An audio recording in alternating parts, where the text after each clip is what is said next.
Hello friends, இன்றைக்கி தங்கலான் படத்தில் இருந்தும் சியான் 62 படத்தில் இருந்தும் பார்த்தீங்கன்னா ஒரு தரமான அப்டேட்டை படக்குழு கொடுக்க போகிறாங்க. ஸோ அது எந்த மாதிரியான அப்டேட் அப்படிங்கிறத பற்றி இந்த ஒரு வீடியோவில் நம்ம பார்க்கலாம். அதுக்கு முன்னாடி நம்ம சேனலை இன்னும் சப்ஸ்கிரைப் பண்ணலாம், சப்ஸ்கிரைப் பண்ணிக்கிங்க. வாங்க வீடியோக்குள்ளே போகலாம். ரஞ்சித் அவர்களோட டைரக்ஷனில் சியான் விக்ரம் அவர்கள் பார்த்தீங்கன்னா தங்கலான் படத்தில் நடித்து முடிச்சிருக்காரு. அதை தொடர்ந்து எஸ்சி அருண்குமார் அவர்களோட டைரக்ஷனில் சியான் 62 படத்துலையும் நடிச்சிட்டு இருக்காரு. இன்றைக்கி சியான் விக்ரம் அவர்களுடைய பர்த்டே. ஸோ அதை செலிப்ரேட் பண்ணும் விதமாக பார்த்தீங்கன்னா இன்றைக்கி தங்கலான் படத்தில் இருந்தும் சியான் 62 படத்தில் இருந்தும் பார்த்தீங்கன்னா அஃபிஷியலான அப்டேட்டை படக்குழு தர இருக்காங்க. ஸோ தங்கலான் படத்தில் பார்த்தீங்கன்னா இன்றைக்கி சியான் விக்ரம் அவர்களுடைய பர்த்டேவை செலிப்ரேட் பண்ணும் விதமாக பார்த்தீங்கன்னா ஒரு வீடியோவை ரிலீஸ் பண்ண போகிறாங்க அப்படிங்கிற மாதிரி அஃபிஷியலான ஒரு அனௌன்ஸ்மெண்ட்டை கொடுத்துருக்காங்க.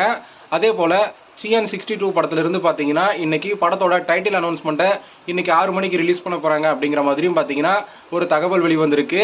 இந்த சியான் 62 படத்தில் பார்த்தீங்கன்னா சியான் விக்ரம் அவர்கள் டியூல் ரோலில் நடிக்க போகிறாரு அப்படிங்கிற மாதிரியும் தகவலாம் வெளிவந்துட்டுருக்கு. அதே போல் சியான் 62 படத்தோட டைட்டில் அனௌன்ஸ்மெண்ட் பார்த்தீங்கன்னா யூடியூப் சேனலில் திங்க் மியூசிக் சேனலில் ரிலீஸ் பண்ண போகிறாங்க அப்படிங்கிற மாதிரியும் நியூஸ்லாம் வெளிவந்துட்டுருக்கு. ஓகே ஃப்ரெண்ட்ஸ், இன்றைக்கி சியான் விக்ரம் அவருடைய பர்த்டே முன்னிட்டு தங்கலான் படத்திலிருந்தும் சியான் 62 படத்திலிருந்தும் பார்த்தீங்கன்னா அஃபிஷியலான அனௌன்ஸ்மெண்ட் வெளியாக போகுது. ஸோ யாரெல்லாம் இந்த ஒரு அப்டேட்டுக்காக வெயிட் பண்ணுறீங்க அப்படிங்கிறத கமெண்ட்டில் சொல்லுங்கள்.